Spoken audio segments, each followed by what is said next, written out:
Mesdames, Messieurs, bonsoir. 17 juin 2015, date butoir pour la migration des services de radiodiffusion télévisuelle analogique vers le tout numérique, délai fixé par l'Union internationale des télécommunications. D'ici là, le Mali se sera doté sans doute d'un nouvel organe de régulation. Il s'appellera la Haute Autorité de la Communication, un organe dont la création a été décidée en Conseil des ministres il y a près de 3 mois. Nous en parlons ce soir avec le ministre de la Communication et des Nouvelles Technologies de l'Information. Merci donc, Monsieur le ministre, de répondre à nos questions. 17 juin donc 2015 pour le grand basculement, le passage au tout numérique. Plus qu'un an et quelques mois, on sait que ces derniers temps, le Mali avait d'autres priorités. Est-ce que vous envisagez aujourd'hui cette échéance avec sérénité? Tout à fait. Vous savez que l'accord de Genève qui a été pris en 2006, comme vous l'avez rappelé, lors du Conseil régional des radiocommunications, qui fixait effectivement la date du 17 juin 2015 pour la transition vers le tout numérique. Le Mali a adopté cet accord. Depuis 2011, un décret pris en Conseil des ministres a mis en place un comité national de transition vers le numérique. À la faveur des événements de 2012, les activités ont été fortement ralenties. Et depuis notre prise en charge du département, nous avons fait en sorte que l'activité reprenne afin que nous puissions tenir les délais. Est-ce que le retard pris à cause des événements que le pays a connus est censé quand même jouer sur notre marche vers cette échéance? Bien sûr, on peut toujours voir le verre à moitié plein ou à moitié vide, mais en ce qui nous concerne, nous pensons que ce retard peut être résorbé, mais à condition qu'on mette les bouchées doubles pour y arriver. Alors, les implications pour la transition, il y en a essentiellement 3. Au niveau législatif, réglementaire, il faudrait revoir tous les textes qui régissent le domaine de la communication et surtout de l'audiovisuel. Et deuxièmement, revoir l'organisation de l'ORTM en tant que telle et de ses missions. Parce que l'ORTM reste le diffuseur national qui est, dans notre environnement actuel, le seul qui sera touché par la transition numérique. Donc, premier point, il faut revoir l'organisation de l'ORTM, définir le futur de l'audiovisuel malien en général. Deuxième point, il s'agit de l'aspect technique. Alors, toutes les installations de diffusion et de transport de l'ORTM, c'est-à-dire Bozola, le centre émetteur, et toutes les stations relais dans les capitales régionales doivent aussi recevoir des équipements adaptés à la numérisation. Et troisièmement, il s'agit pour nous de mettre en place une stratégie de communication efficace pour que l'ensemble des Maliens perçoivent l'intérêt de la transition. Au-delà de ces 3 aspects, qu'est-ce que ça nous apporte, la transition? La transition nous apporte, de la qualité en image et en son. Et deuxièmement, ça nous permet de diversifier l'offre télévisuelle pour notre pays. Vous savez, en analogique, qu'est-ce qui se passe? Pour une télé, vous avez une fréquence. Mais lorsque nous passerons au tout numérique, nous sommes capables, sur une seule fréquence, d'émettre de 10 à une vingtaine de chaînes. Donc, qu'est-ce qui va se passer dans notre pays? C'est que nous pourrons offrir plus de télévision aux Maliens. Nous pourrons offrir des télévisions à thème, nous pouvons recevoir d'autres chaînes venant d'ailleurs, et la technique fait que cette opportunité permettra aux Maliens d'avoir plus de choix. Donc il faut y aller, c'est tout bénéfice pour le pays. Oui, tout à fait. Ça, c'est tout bénéfice, et à l'instar des autres pays de la sous-région, des pays frontaliers au Mali, tout le monde y va allègrement parce que de l'offre télévisuelle dépendra de l'avenir de notre environnement. On y va parce qu'on n'a pas le choix ou on y va parce qu'on ne tire que des avantages? Non, on y va parce que technologiquement, on n'a pas le choix. Parce que tout ce qui se fait en analogique aujourd'hui ne se fera plus dans les années à venir. Donc nous n'aurons plus les équipements adaptés. Et deuxièmement, nous sommes obligés d'y aller parce qu'à la fin, nous sommes capables d'offrir plus aux Maliens. Donc c'est du tout bénéfice. Alors tout ce que vous avez cité comme action à entreprendre pour aller vers ce tout numérique nécessite d'énormes moyens financiers, notamment quand je prends uniquement les investissements, ça fait beaucoup. Alors comment est-ce que vous comptez faire face à ça aujourd'hui?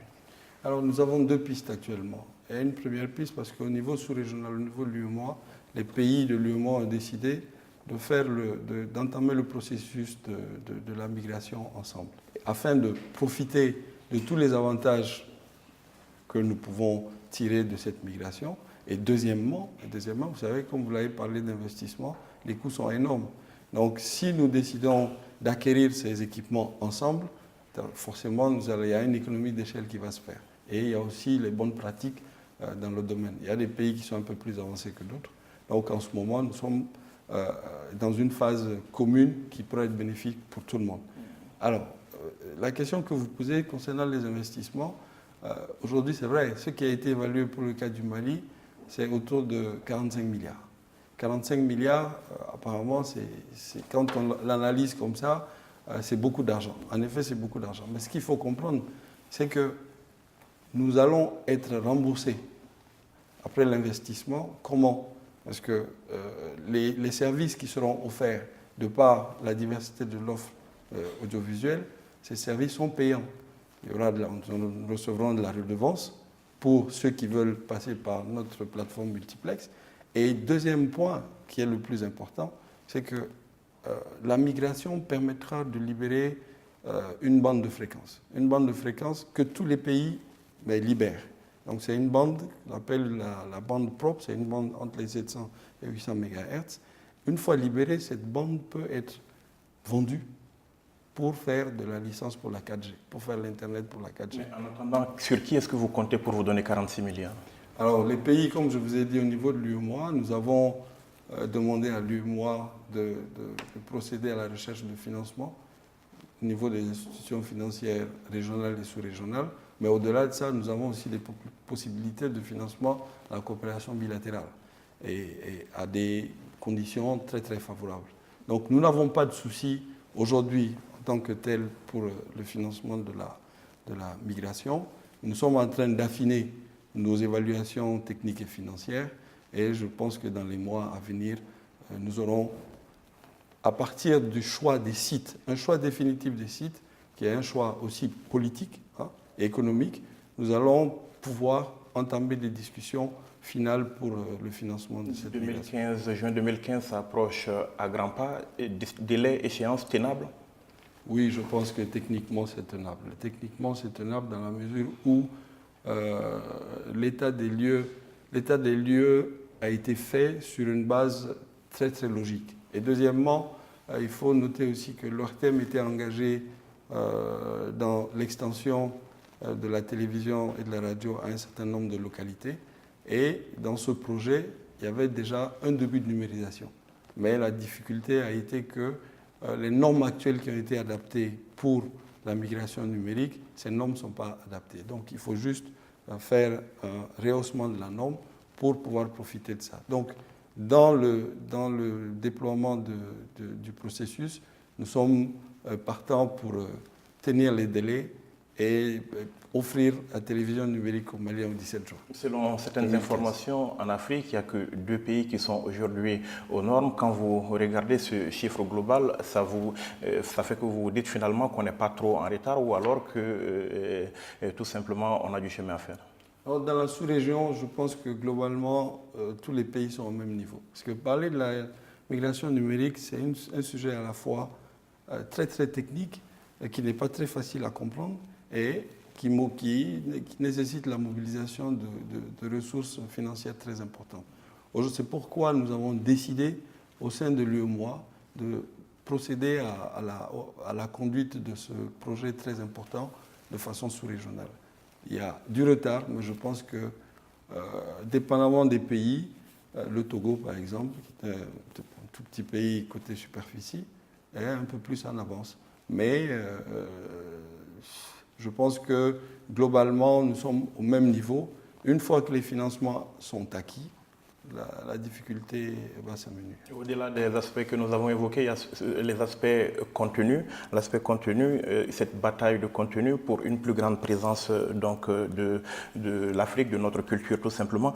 Comment est-ce qu'on se positionne aujourd'hui par rapport à cette question? Mais l'enjeu, il est là-bas. Parce que une fois que la plateforme sera créée, la plateforme multiplex sera créée, et que techniquement, nous sommes capables de recevoir beaucoup plus de chaînes, il est important pour nous de définir ce que nous voulons faire de la télévision dans le futur pour le Mali. Donc, bien sûr qu'on aura la possibilité d'offrir des télévisions à thème, télévision pour la culture, télévision pour le sport, ainsi de suite. Mais il est important aujourd'hui que nous réfléchissons aujourd'hui et pour demain, ce qui doit être fait dans cette télévision.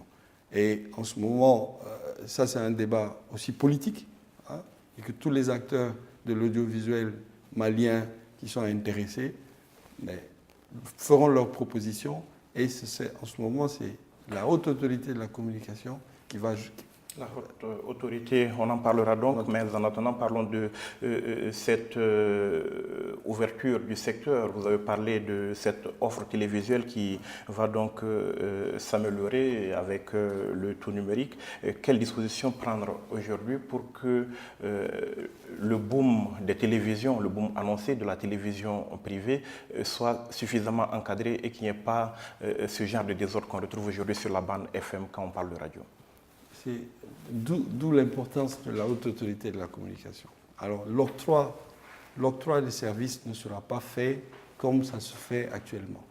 Alors, c'est quasiment des appels à candidature, des appels sur projet qui seront faits, analysés, et sur la base du contenu qui est proposé, que l'autorisation pour un service audiovisuel va être accordée.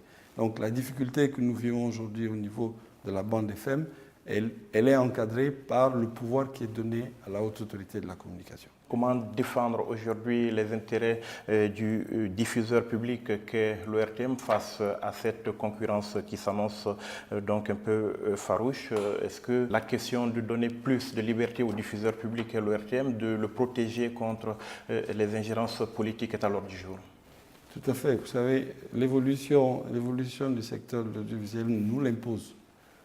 Aujourd'hui, l'ORTM est le média audiovisuel d'État par excellence. Et dans le futur, afin que l'ORTM puisse offrir un contenu séduisant, intéressant aux Maliens, il est important que dans sa conception et dans son futur, dans son organisation, de lui donner beaucoup plus de liberté. À mon avis, c'est tout à fait essentiel, et de faire en sorte que les ressources humaines qui sont aujourd'hui à l'ORTM soient à niveau de compétences pour pouvoir faire la concurrence à ce secteur qui est hautement concurrentiel et dont les acteurs privés sont de plus en plus nombreux. C'est une affaire du professionnel, de l'ORTM ou du politique que vous êtes? Les deux. C'est absolument les deux. Je vous le dis en tant qu'autorité de tutelle, qu'il est important, parce que aujourd'hui, vous voyez, les Maliens ont accès à de la télévision, mais à la télévision de tous les niveaux. Et le Mali est ouvert au monde. Donc nous recevons toutes sortes de télévisions. Les gens sont capables de faire la différence entre ce qui les intéresse et ce qui ne les intéresse pas. Et au niveau local, l'avenir de l'ORTM ou de la structure qui va sortir de l'évolution, de la migration vers le numérique, dépend forcément du contenu. Les aspects techniques sont faciles à gérer, mais c'est ce qu'on va offrir aux Maliens. L'intérêt qu'ils vont accorder à cette télévision qui va définir l'avenir de tout le monde. Vous avez dit une fois à l'ORTM, libérez-vous. Est-ce que l'ORTM se libère ou est-ce que c'est à l'autorité que vous êtes de la libérer? Non, pas du tout à l'autorité. Vous savez, nous recevons tous un héritage, un comportement, un modélage. C'est vrai qu'on a tous une histoire. Ce n'est pas facile d'opérer les changements comme ça, par un claquement de doigts. Il est important que chacun comprenne que l'avenir de ce pays dépend de son professionnalisme, dépend de ce qu'il va offrir aux Maliens. Et l'ORTM, à l'instar de tous les services publics ou parapublics, doit faire sa mue. Le professionnalisme doit être au devant de tout. Après, les Maliens jugeront. L'autorité de tutelle a pour rôle d'encadrer, mais pas de formater ou de censurer. Ce n'est pas son rôle. Alors, vous avez annoncé donc la naissance de la haute autorité de la communication, la HAC, pour, vous avez dit tout à l'heure, encadrer donc ces télévisions privées qui vont arriver. Pourquoi faire d'autres globalement? Vous savez, de 1992 à la sortie de la conférence nationale jusqu'à aujourd'hui, nous avons eu deux autorités de régulation du domaine de la communication. Vous avez le Comité national d'égal accès aux médias d'État, qui est là pour les médias d'État, donc le RTM, la MAP. Vous avez eu le Conseil supérieur de la communication.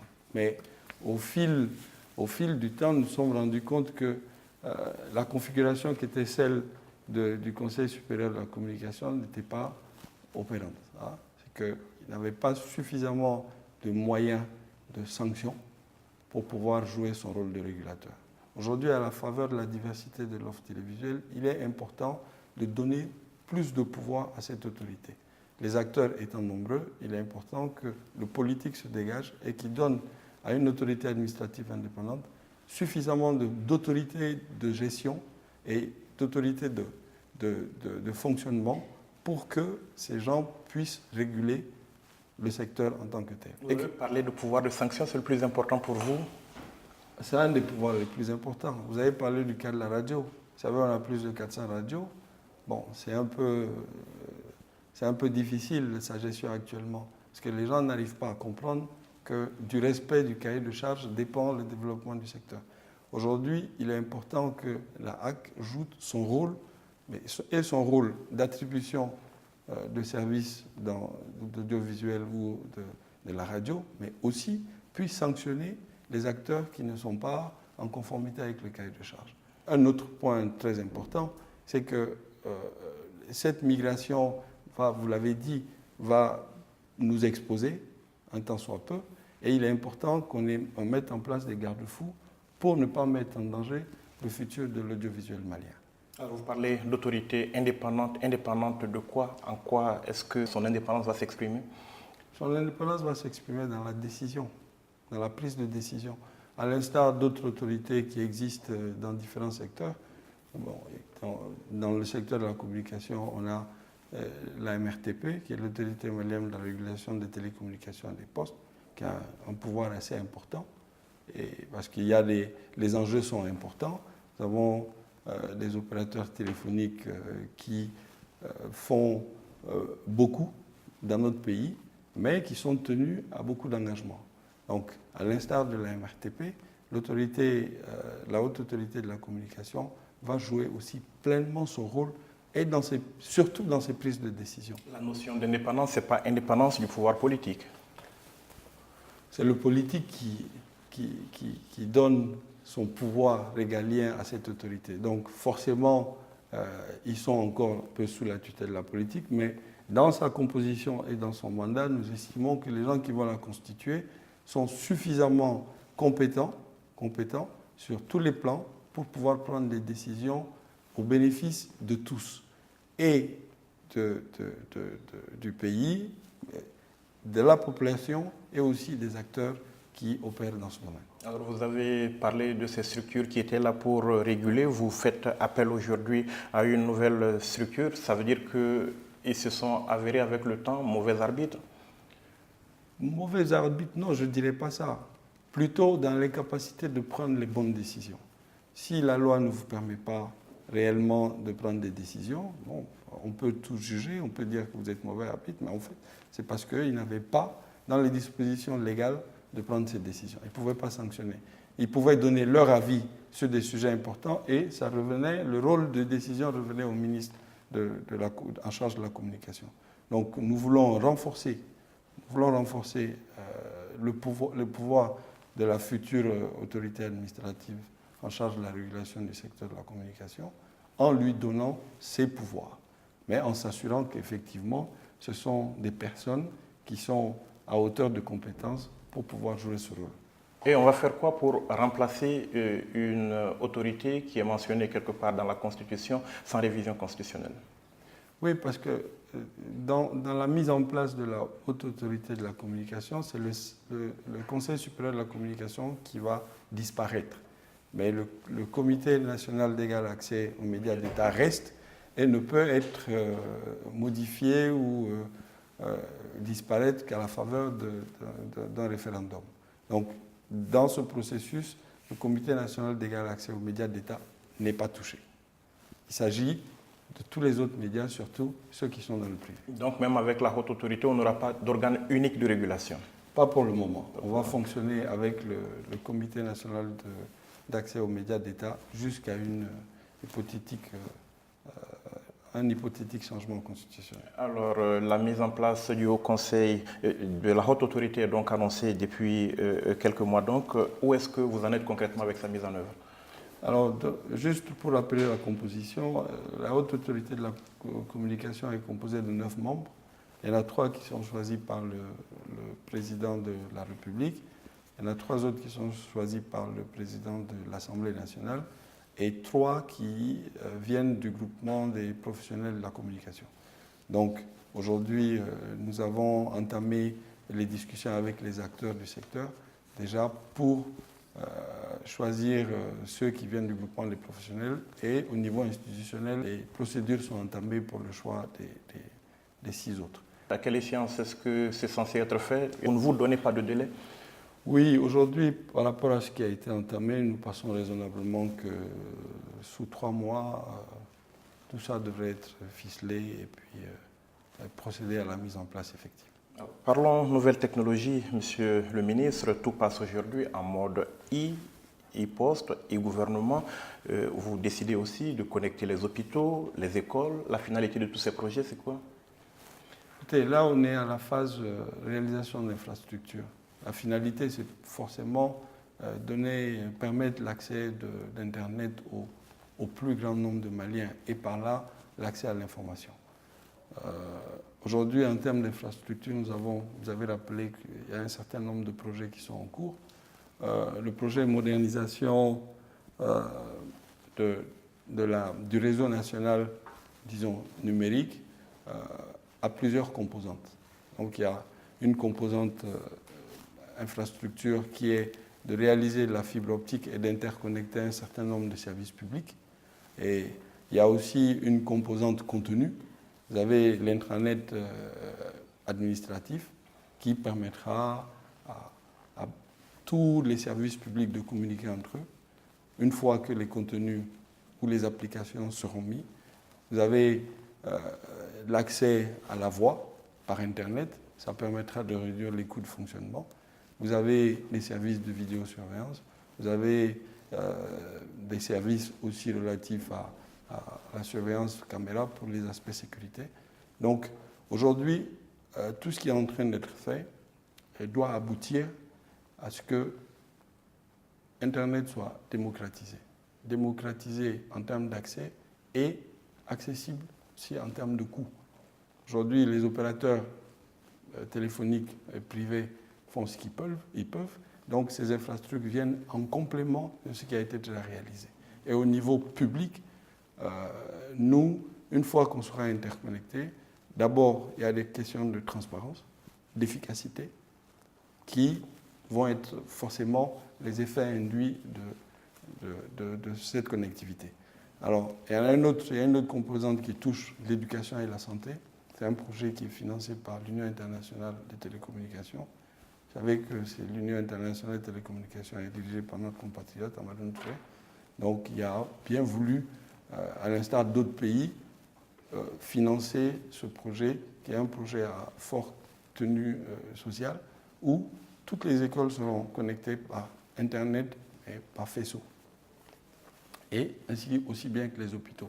Donc le challenge après, ce serait quoi? C'est que nous nous mettions à trouver des applications adaptées à notre environnement, des applications probablement qui ont été déjà testées ailleurs, dans des environnements similaires aux nôtres, afin que l'administration puisse se moderniser, afin que l'école puisse avoir accès à l'information, afin que les Maliens, de façon vraiment libre et démocratique, puissent aller chercher le savoir. Un dernier mot de téléphonie pour terminer. 2 opérateurs sur place et une 3e licence accordée à un 3e opérateur depuis un certain temps. Licence d'ailleurs qui a fait couler beaucoup d'encre. Ce 3e opérateur viendra pas?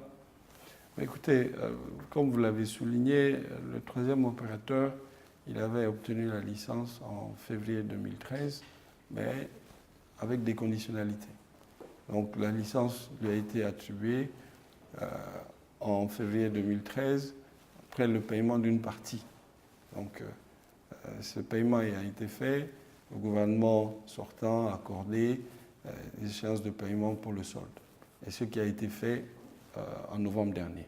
Donc aujourd'hui, techniquement, rien n'empêche l'opérateur de venir s'installer, techniquement. Vous l'avez rappelé aussi, ça fait l'objet de beaucoup de soucis dans cet environnement-là. Mais aujourd'hui, nous en tenons à l'application stricte du cahier de charge. Et le délai pour qu'il s'installe? Il n'y a pas de délai en tant que tel, il y a une révision du cahier de charge au bout de 3 ans. Parce qu'il est tenu à un certain nombre de services, d'offrir un certain nombre de services qui sont contenus dans le contrat de concession. Monsieur le ministre, merci d'avoir répondu à nos questions. Merci. Merci mesdames, messieurs d'avoir été avec nous. Rendez-vous la semaine prochaine pour un autre numéro de l'interview de la semaine. Bonne suite de programme sur l'ORTM.